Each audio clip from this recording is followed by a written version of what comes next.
Here's the start of restoring 2008-63. We're gonna put a Shade Tree Mechanic paint job on this bad boy. See what it looks like.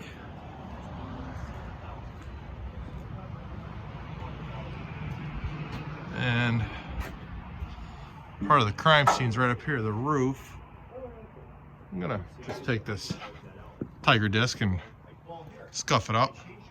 There's no wet sanding, nothing crazy, no Bondo. I'm gonna tape off some of these decals right here and that side, the serial number. The rear decal, I got another one ordered.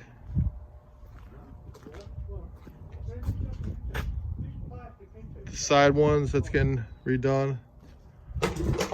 Of course, we're gonna put the turbo back on there. It's like another 10 horsepower. Paint the wheels up. Get some new rubber for this thing thereafter. We got white, a gallon of white, a gallon of orange, and a gallon of black. All right, let's see what we can do here. Let's make something happen.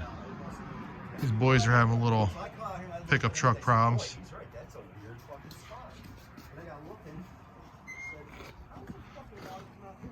Brady, where are you going?